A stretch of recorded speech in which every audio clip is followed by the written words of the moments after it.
Hey, check this out real quick before we even get started. The judge is in trouble. Listen to this. Still v. the state. Brian Still filed an emergency motion in the Court of Appeals pursuant to Rule 40B, seeking relief from impending incarceration imposed upon him in connection with the trial court order holding him in criminal contempt. The Supreme Court of Georgia has determined, however, that if a murder count in an indictment remains pending below, jurisdiction lies not with the Court of Appeals, but with the Supreme Court, State v. Murray 26GA. But we're not going to do all that. Specifically, if the underlying action is a murder case, the Supreme Court has jurisdiction of the appeal, regardless of whether the order being appealed is based on facts having some bearing on the underlying criminal trial. Although the appeal in this case arises from a collateral order of contempt, it is undisputed that the nature of the underlying action is a criminal prosecution. It follows that the emergency motion related to the order of contempt is a matter lying within the Supreme Court jurisdiction. As the Supreme Court has the ultimate responsibility for determining appellate jurisdiction, see generally Saxton v. Coastal Dialysis and Medical Clinic, this emergency motion is hereby transferred to the prior following the emergency motion in the Court of Appeals. Still filed a similar motion, which remains pending with the Supreme Court of Georgia.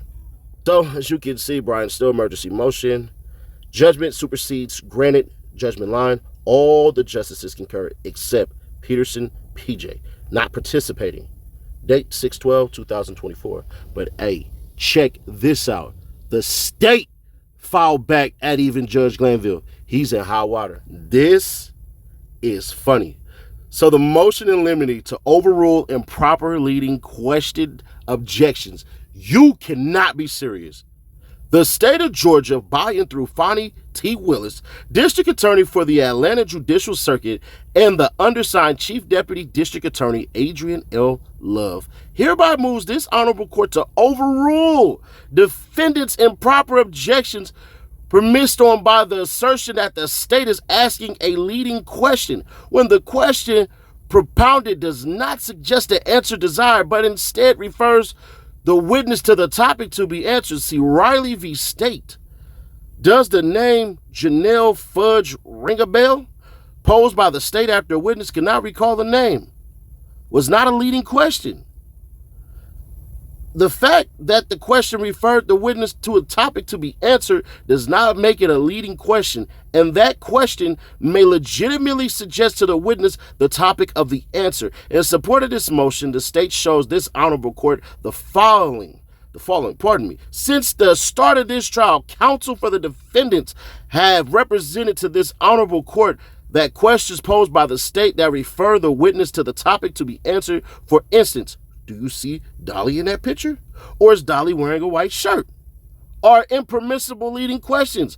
Counsel for the defendants have repeatedly objected to such questions posed by the state, and in many instances, the objections have been sustained by this honorable court. As officers of the court, the state has a duty to present to the court applicable case law that governs contested matters that may arise throughout this trial. Accordingly, the state respectfully moves this court in limine to overrule all objections premised upon the motion that the state has asked a leading question when the question propounded does not suggest an answer, but simply suggests to the witness the topic of the answer to calls for a yes or no answer. See Burden v. State, holding that the trial court did not err in overruling defendant's objection to the question regarding whether any money was demanded of the victim because it was not a leading question, as it did not suggest a desired answer. Instead, simply called for a yes or no response from the witness. Emphasis added. Respectfully submitted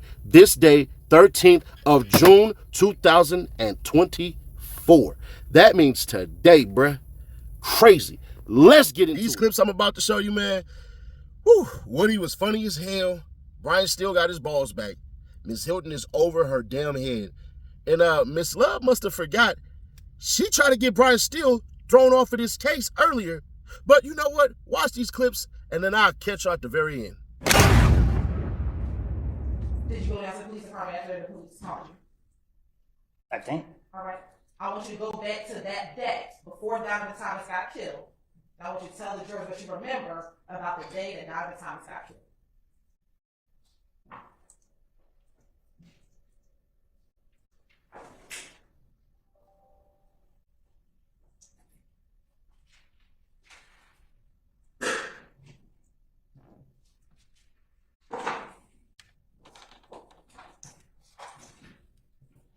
I got a call saying that I don't know how, I can't recall how it was here. I remember getting a call saying that I killed Nut. That you killed him. The word was, I got a call and people were saying that, am I okay? They saying I killed Nut. Oh, I'm gonna sustain the objection. Before you got a phone call, can you tell the jurors where you were that morning before you got the phone call saying that I killed Nut? What you mean? Why was that morning? Where were you that day? Do you remember that day? Were you at your girlfriend's house that morning? Oh, yeah. So tell the jurors what you remember about that entire day up until you got that phone call.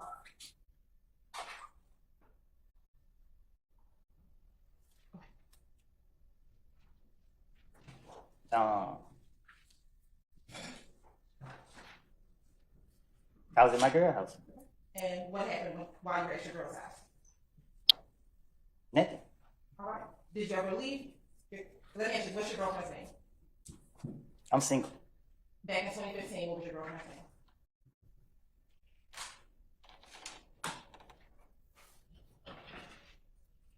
Do I have to answer that? Yes. Deshaun? You know someone by the name of Kel? I know a lot of people named Kel. Do you know someone who goes by the name of Shell Kel? I don't know him, but I know who you're talking about. Okay. And back in 2015, did you and Shell Kel have any issues? If he's still here, then now. What I got going on, if I heard what happened or I don't know what he said. I just know he said that, you know what I mean, people saying that I killed Nut, and he would call him.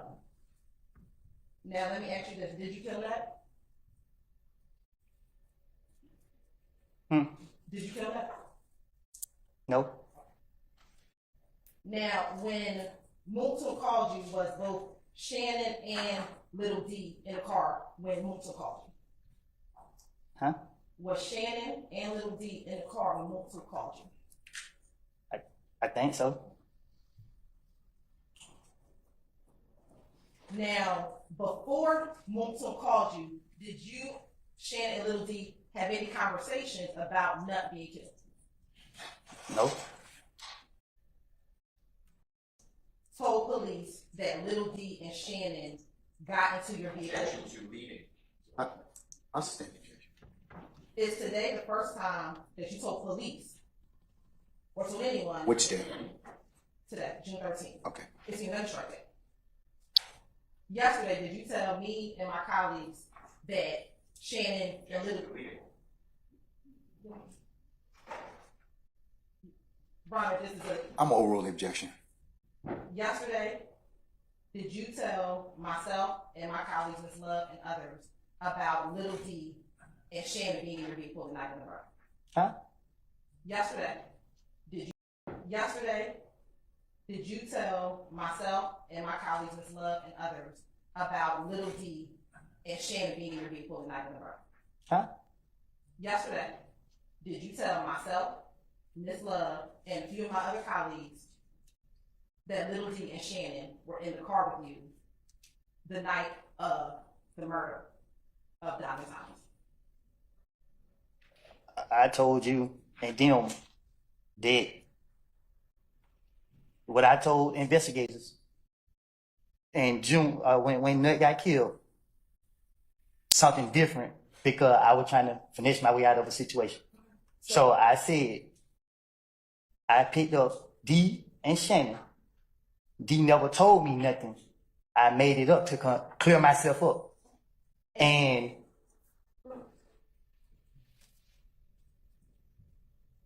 that's it. And was that yesterday that you said that? Did you tell us that yesterday, what you just said? You asked me to be truthful. And I didn't. And I told you what I told the investigator back then wasn't me being truthful. So I'm telling you something that I didn't tell them because I ain't trying to go back to jail. I got it. But I asked you was yesterday. The first time you said this part, and now what you're saying today is what is truthful. What you're saying right now, what you're trying to tell the jury right now, is what you are now saying is truthful. What I'm trying to tell you is our conversation was about something that I said in the past.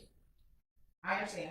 I'm asking you. I asked that Mr. Copeland allowed to finish his. Okay, all right. Oh, I thought you was done. Mr. Copeland, you need to finish your answer. No, I need a break, Your Honor. Say again? I need a break. You need to use the restroom? No, I need a break. Like, I need a break. Sir, it's not time for us to take a break at this point. Well, in time. okay. Okay. I mean, unless you need to go to the bathroom or some other reason, we're not going to break at this point in time. Do you need a few moments?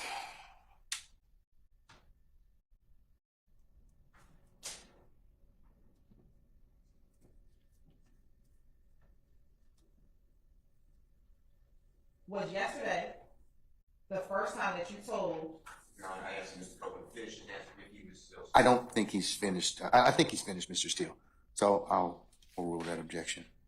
Or I'll look it up. And Mallory's Mallory.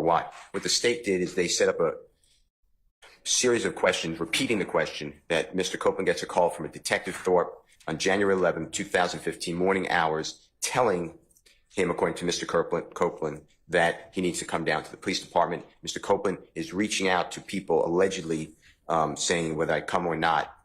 He spoke with people who said, go down to the police department. The state then, for some reason, immediately says, well, did Jeffrey Williams come? That's after the state elicits, it's non-answered because the witness said he doesn't know, that Jeffrey Williams' stepfather's house is supposedly shot up that night.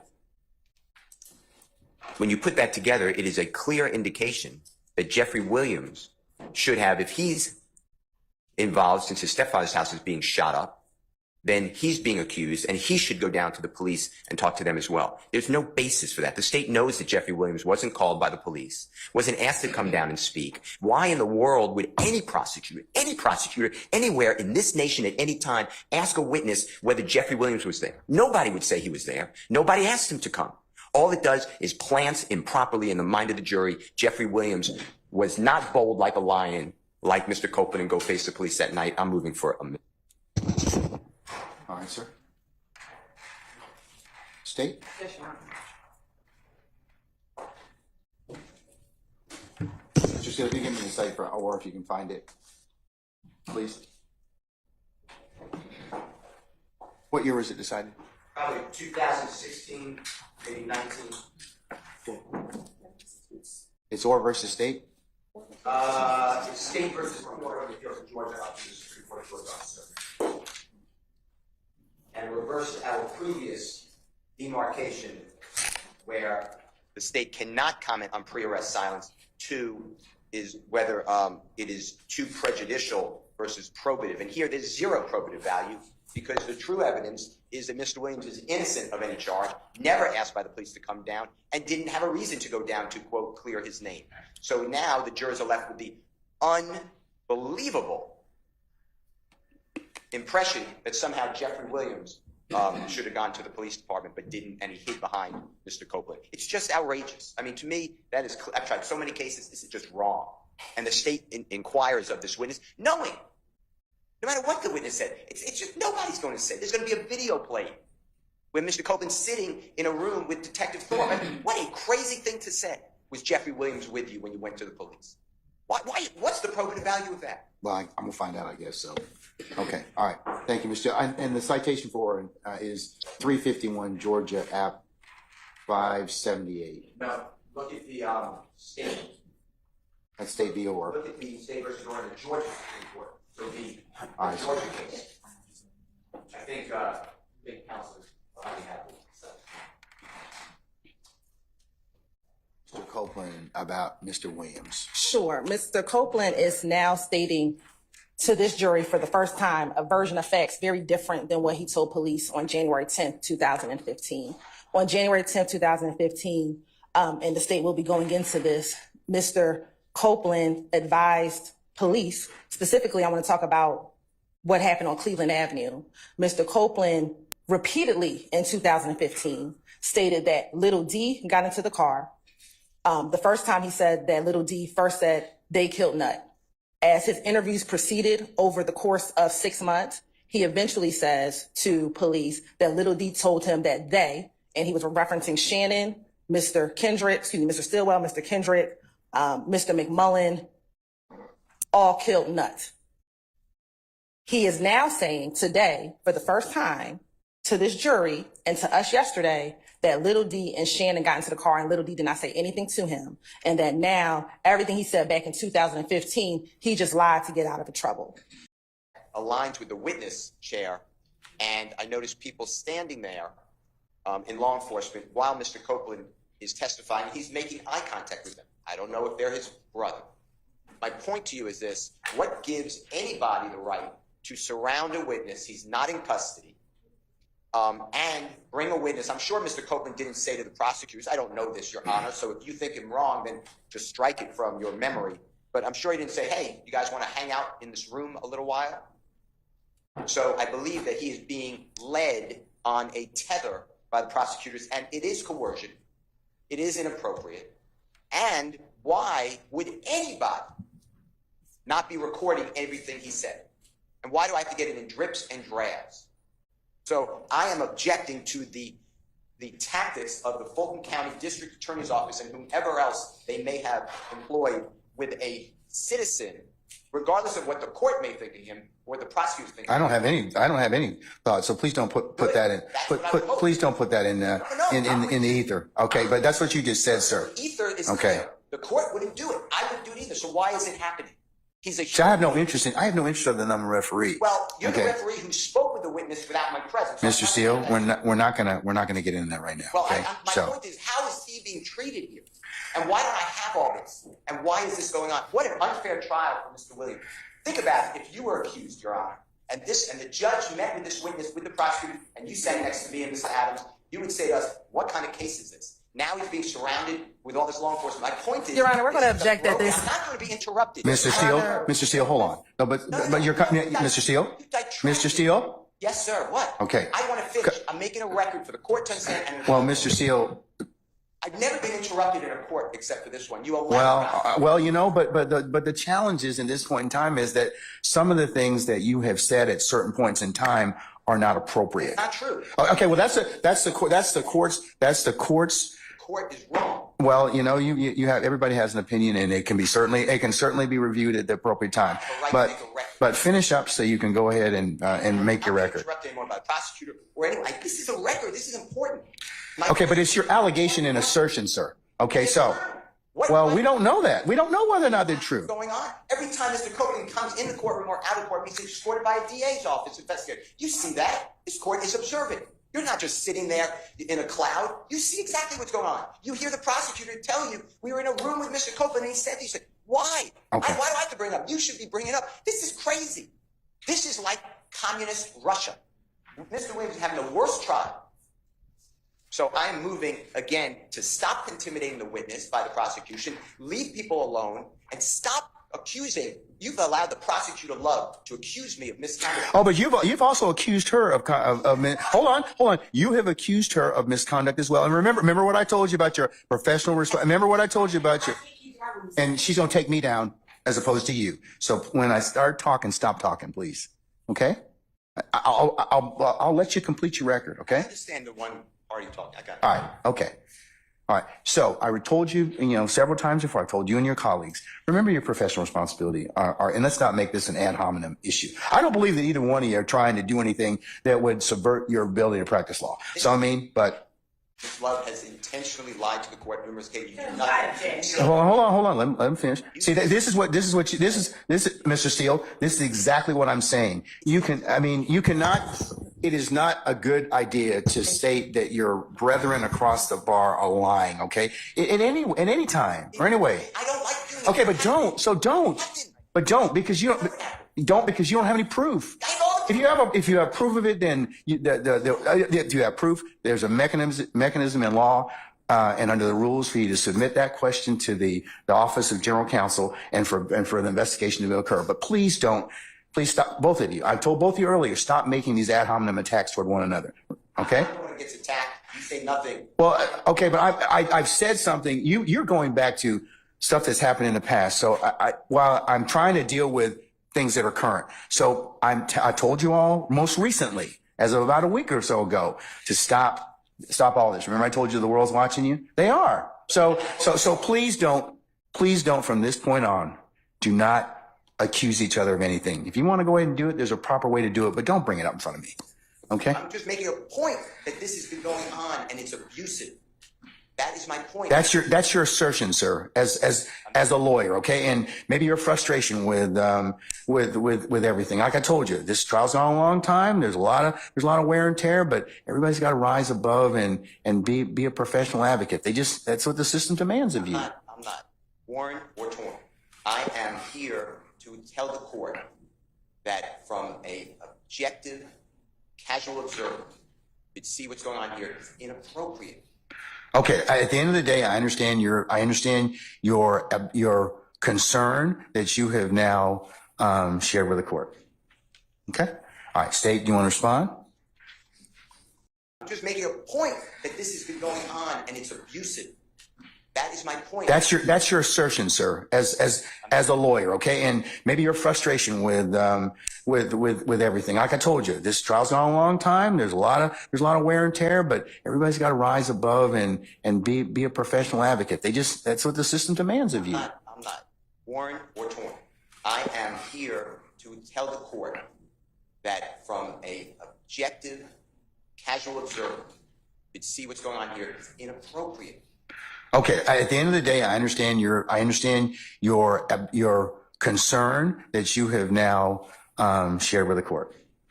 Okay. All right. State, do you want to respond? Your Honor, I just asked that the court strike the portions of Mr. Steele's, whatever that was, to the court regarding personal and ad hominem attacks on members of the state's team.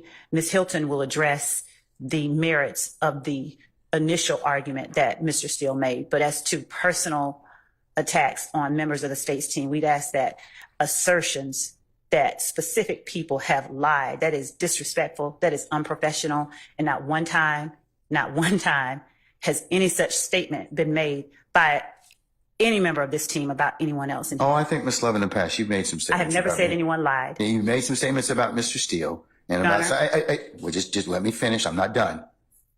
All right. And about several others of your colleagues. I mean, and it may be in the heat of discussion and everything else. Like I said earlier, there's enough blame to go around for everybody. All right. So, but can we kind of stop that and draw things kind of forward? I've had 2 or 3 conversations with everyone about their obligations as professional advocates under the rules. Okay. And that while the court certainly agrees that ad hominem attacks they don't make anybody look any good. They really don't. I mean, but I'm just saying I acknowledge that. I acknowledge what's been gone on in the past. So, and I ask that you all reflect upon that because, like I said, you can't say some of the stuff that people say to one another can't be taken back. They just can't. So, and that's just something that the court would just have you reflect upon. Thank you, Judge. Sides, okay? And we just ask again that statements like Ms. Love lied be stricken from the record. Those are personal attacks. There's none been made, at least not this day. I'm not gonna consider your ad hominem attacks, either one of you. Okay? Thank you. Or anybody's, all right? Okay. All right. Madam.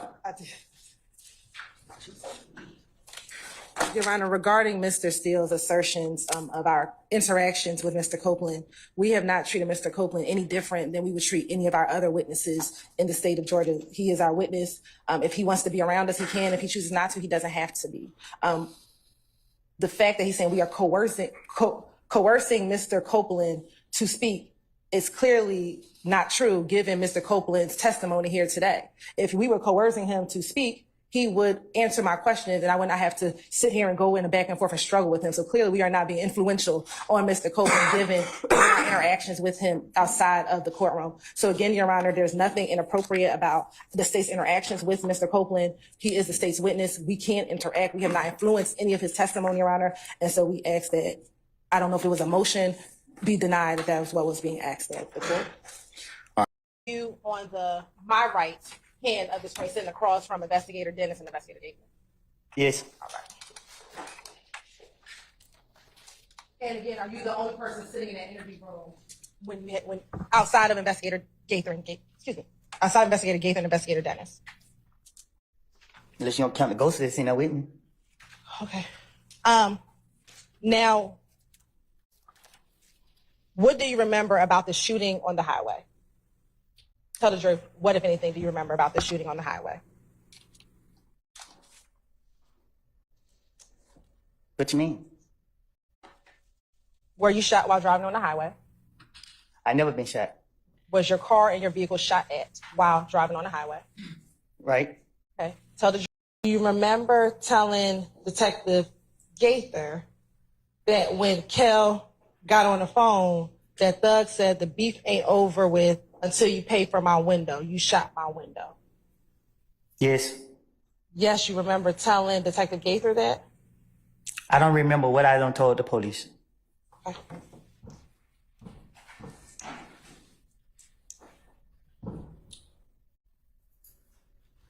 Let me ask you this. Are you just saying yes now to speed up your questioning? Most definitely. Okay. Do you recall also that you told Thug that your beef with Kel is over with? Yes. Okay. Do you recall what Thug said to you after you said that? Yes. What did he say to you? What did who say to me? What did Thug say to you? When? While he was on FaceTime at the Cascade skating ring. Who was on FaceTime at the Cascade game ring? Do you remember testifying earlier that you told Detective Thorpe in January 11th that Kel and Thug... I don't remember what I told the investigator, Detective Thorpe or whatever. Okay. Do you remember telling Detective Gaither in this January 28th interview that Thug said, nigga, I don't care about none of it. Look what y'all got going on. You still shot at me. Just pay for my window. You gonna pay for my window. Hey man, I ain't letting that go. Yes. Yes, you remember Thug saying that? Thug say that? You said yes, so I'm asking you, what do you remember? Cause I keep telling you, I don't remember. You keep asking me questions, so I'm just saying yes. Okay, so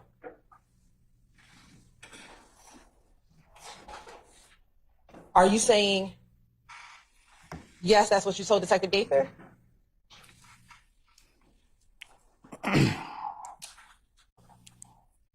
I know I ain't complete school, but I think I'm speaking proper English. I told you, I don't recall nothing I said to no polices. You keep sitting right here asking me the same question over and over and over and over and over. I'm tired of it. I'm drained. Okay. Well, if you would just answer the questions I properly. answer the question. You ask me, I say yes, yes. When I say yes, you ask me the same question over and over and over and over and over. But did you just tell the court or this jury that you're saying yes just to move the process along? I think I said it loud and clear. So again, will you just answer the question, then we can move the process along? You keep asking, okay, yes. What are you answering yes to? Your question. I answered the question you posed. Are you lying when you say yes? Huh? Are you lying when you say yes? Am I lying about what? Any question that I've asked you so far? Oral, sir. I can't be lying because I told you up front that I don't recall. During the January 28th interview, let me ask you this. Do you remember back in 2015, after Thug and Kel got off the phone, did you speak with Kel any more about that conversation that he had with Thug? I don't recall. Hey, yo, you. Can you subscribe and turn on that bell too? Because when you do, you're helping unbiased, independent news. I've seen an individual named Pokey at Club Crucial on this same night where Kel punched you in the back of the head. Okay, let me make myself clear, right? Because you keep asking me about things I don't told investigators in the past.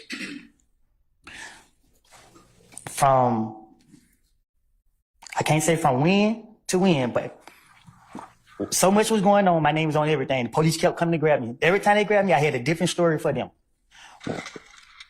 I know 100% facts, and I'm telling you now, I was not truthful. I was saying whatever they wanted me to say. I was saying whatever I could come up with. I was trying my best to convince them that I didn't do nothing, that I'm an innocent person, and that people put their hands on me. When they ask me about any of these things, you sitting here keep asking me step by step by step by step. And I'm telling you now, because you asked me, was I being truthful? Okay. I know I wasn't being truthful. So is your testimony today that you lied in every interview that you did in 2015? Well, see, you the way you asking that, I don't recall what I was saying in the interviews, but I'm telling you now, when they was questioning me, 2015, 14, whenever they was questioning me, I was lying. I was making up stories. So when they were asking me about this right here, I was making it up. When they were asking me about this right here, I was making it up. And when they was getting me and they would let me go, I'm just telling you. Do you recall telling every detective? Every time they got me, I have told the police, I tell y'all whatever y'all want to hear, just let me go. Do you recall telling every detective in every interview, you got to believe me, I'm telling y'all the truth? Okay. That sound like me. Do you recall telling every detective in every interview that you can go fact check what I'm telling you? Say that again? Sure. Do you recall telling every detective in every interview that you had in 2015, you can go check what I'm saying so you can believe me? Probably. I don't know if I said it or I ain't said it. In some of those interviews, were you in custody? Were you arrested in some of those interviews? I think so. Okay. Do you recall telling detectives in those interviews that you're just trying to get out of jail? So I'm going to tell you all what happened so you can check it and I can get out of jail. Yeah, I told the investigators that I remember, I think in one of the interviews, they was locking me up and my child's birthday was coming up.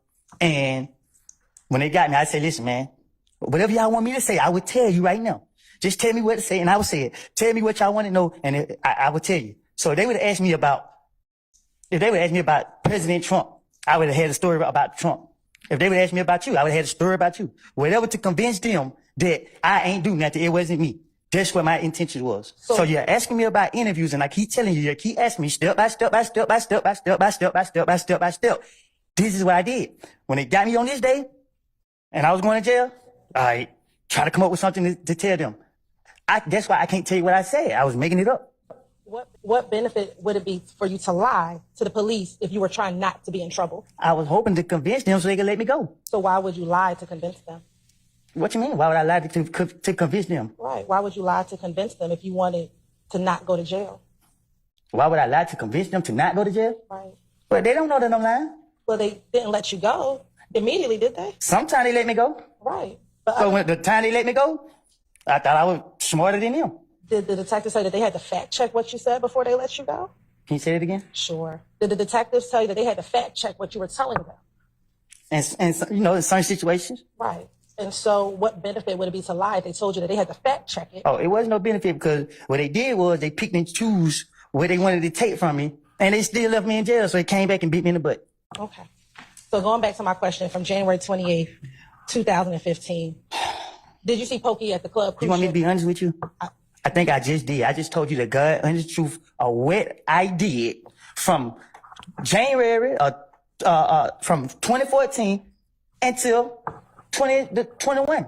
Every time they got me, they already know me. They already know I got a whole bunch of bullshit to say. I'm gonna ask you to refrain from cursing. What? Oh, sorry, everybody. No disrespect. I'm sorry about it. But Overruled, sir. Overruled, sir. What harm would have come from telling the truth about you and your friends? can you explain it? Sure. What harm? Why would you need to lie if you were just trying to tell them about what you and your friends were doing? I sustain the objection. Going back to the January 28th interview, understanding that you said you lied, did you tell Detective Gaither that you saw Pokey in Club Crucial on the Monday night where Kel knocked you in the back of the head? I don't recall what I said. Do you know who Pokey is? Yes, I do. Who is Pokey? A friend. Of who? Me. Okay. Is Pokey, they come get you on January 11th? Didn't have to. Okay, you drove down there you had Moonsoon take you down there. Because everybody was telling me to go down there. Okay. And Moonsoon, didn't you encourage Moonsoon to come and talk to the police too? Say that again? Did you encourage Moonsoon to come and talk to the police? I think I remember telling him that if they said, man, you need to come in here with me. And do you remember him telling him, nah, I'm gonna wait for them to come to me? No, I think he told me to give the investigator his number and tell him if they wanted him to call him, if I'm not mistaken. Do you remember telling Detective Gaither? I came out here, I got Montung, and I'm like, you don't want to come in and talk to him, bruh? You know your name in it, bruh. And he's like, shit, I'll wait on them to call me. I know Detective Gaither she got somebody against me. She making her business to try to get me. So anytime that she trying to question me, I'm gonna spin her every chance I get. But I do not recall what I told her when she questioned me, but when she questioned me, I know she trying to get me. Okay. Well, what do familiar mean? Well, you just answered that you were familiar with nuts, so. Not, I sustain the formal What? question. When I just asked you, were you familiar with nut? And you said yes. Why did you say yes?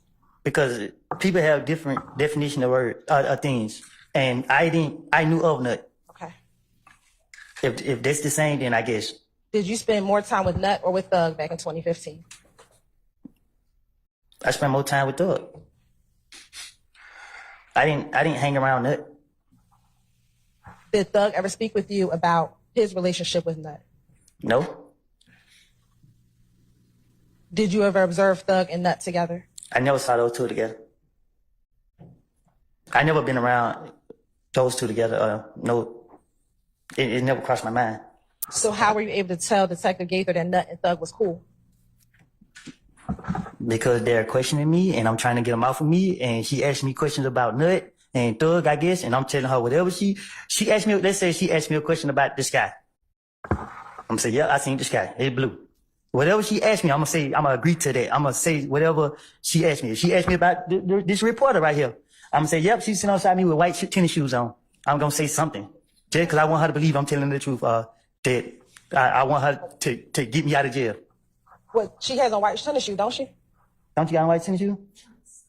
She got on Chucks. Right, and they white, right? What color your shoes is? Okay. She got on Chucks. So you telling the truth? What color your shoes is? She said they white. Right, so you're telling the truth then? Well, it depends. See, you pick what you want to tell them.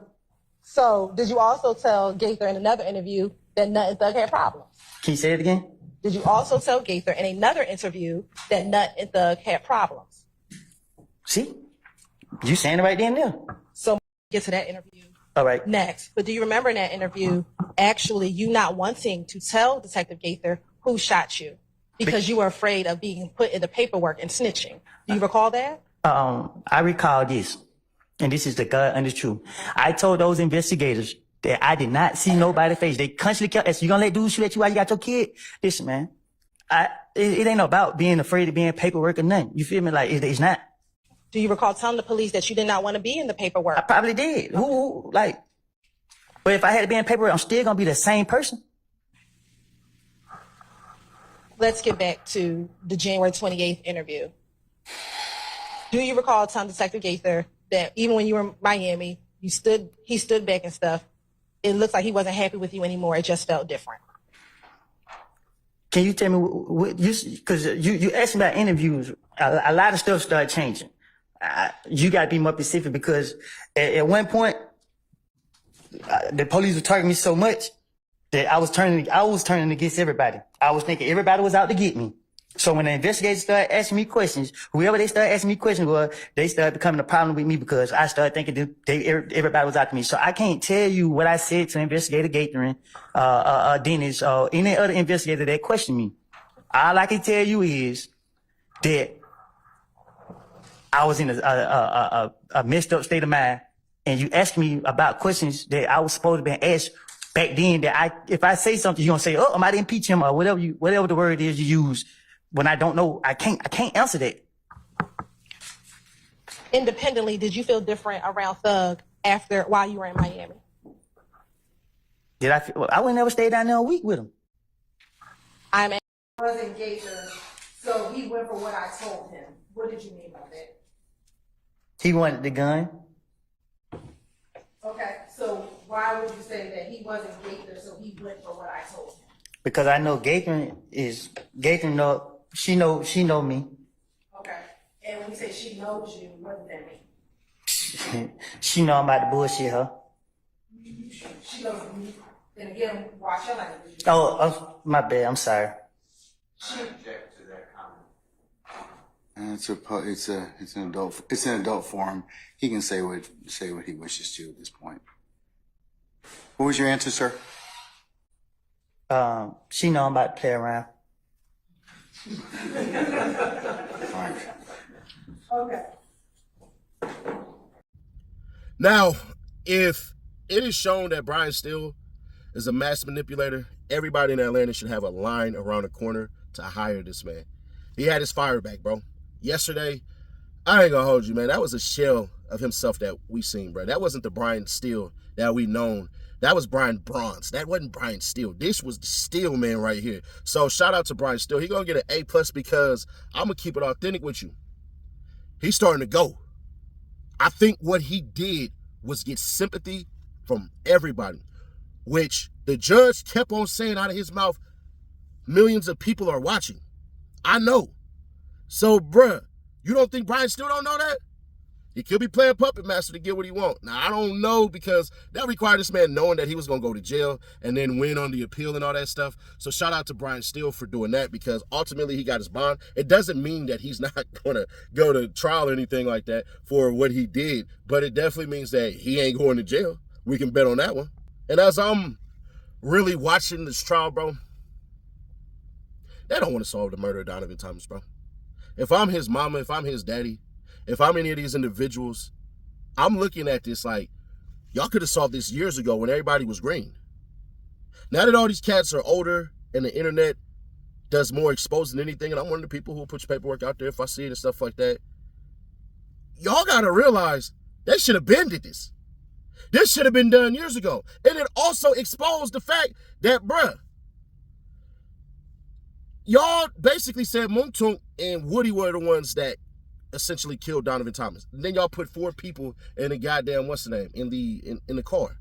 We all seen the shooting video. I can't put it back up because it'll be knocked down to 21 and up. But we've been lied to by the state and the false evidence that they have or outside sources that we still haven't even verified if they're real people. Bruh, there was not 4 people in that car. Nobody jumped out the sunroof shooting and all that. That's an absolute lie. So we had to go with that part. And it's crazy because we were told so many things that was supposed to basically X out Young Thug from all of this stuff. And it just hasn't happened, man. Ms. Hilton, you sat up there and lied to the whole entire courtroom.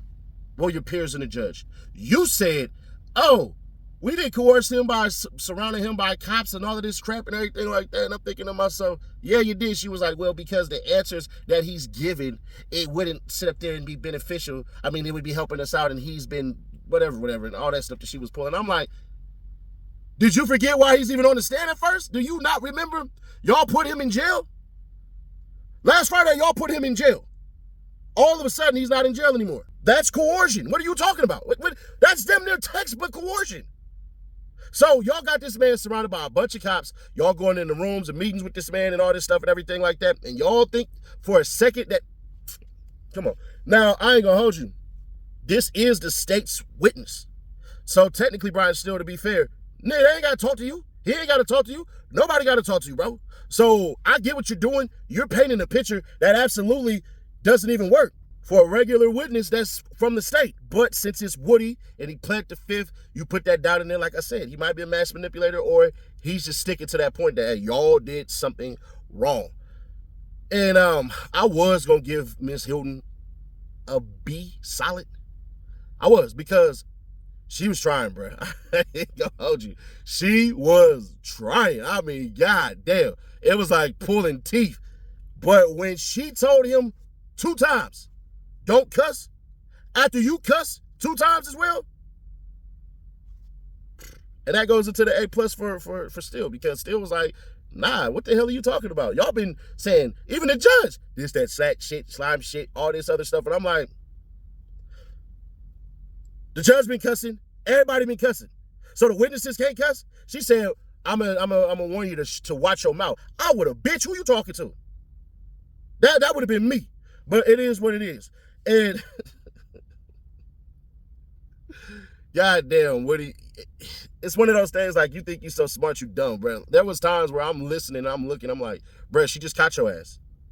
She just caught you. She literally would say, you ain't had no relationship with nothing. No, I ain't had no relationship with nothing. And then literally down the road, 5 questions later, talk about your relationship with nothing.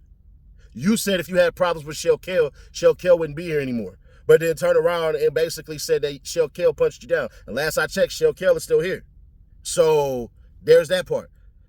It's just all that tough guy stuff and all that, bro. She asked you so much stuff about Thug and then about the gun and stuff like that. You said Lil D went and bought the gun for you and all that stuff, but that's a federal crime. Now, I don't know the statute of limitations on it because it's damn near 10 years, so it might not matter, but still, nigga, you didn't have to admit that on the stand. That's not what you do. So, let's give out grades. Miss Love, F. Miss Love, you at one point in time accused Brian Steele of lying when you said that they didn't conduct a goddamn interview in the hospital. Now, for those of you who are new, let me tell you, there was a person who talked to the cops in the hospital, but it wasn't on record. But he admitted down the line, yeah, I talked to the damn cops. After the cops got on the stand and admitted, yeah, we delete statements, when one cop said, we don't delete statements. So Ms. Love said, basically, he's making it up. Now, technically, did she say he was a liar? No, but saying you're making it up is calling me a goddamn liar. Calling me the definition is still calling me the word. So she's lying on that part. Miss Love, F. Miss Hilton, C-. Keith Adams, shout out for looking for the little people. You get an A+. I ain't gonna lie. And the reason you get an A+, because I normally wouldn't even give you an A+ for what you did. You would have just got a solid A, but he was looking out for the people and telling her, Miss Love literally does this all the time. She and all this stuff. And I'm like, damn, she was riding right now, bro. Doing all that, I'll be turned on. But because she in the court, hell no, you look goofy as hell. Weinstein always standing on business, but bruh, he put extras on it. Weinstein gets an A minus talking about he was standing in the door and he piercing eyes through the door. Man, you don't shut up. If it was such a deal like that, why didn't you tell the police? Same thing for Mac and Ass Matthews. A- for riding with that bullshit. Bruh, if it was such a problem, why didn't y'all tell the police that day? Nah, I can't do that. But the fact that you levied it, I function with it. But hell nah. Add them extras and all that not gonna go with it. And the other goddamn lawyers, they don't matter because this was Sharp too. Sharp, you get an A- too. Because you tried and you failed miserably for these damn objections. And I ain't gonna hold you. It's like, it's a secret vendetta and it's written all over your face. If his execution and how he was talking would have been better, I can rock with it. But nigga, you got attitude, bro. You weren't facing jail. Now you can say that's your homie and all that crap and all that and everything. No, his homie is Young Thug and Keith Adams. That is not, once again, that is not your client's lawyer at all. So in the spirit of that, it is what it is, but if you disagree, then you disagree. If you don't, then rock with me and let me know what y'all think on this one, bro. We'll catch y'all tomorrow, bro, 12 o'clock start. So please don't hit me up talking BS. Let's go.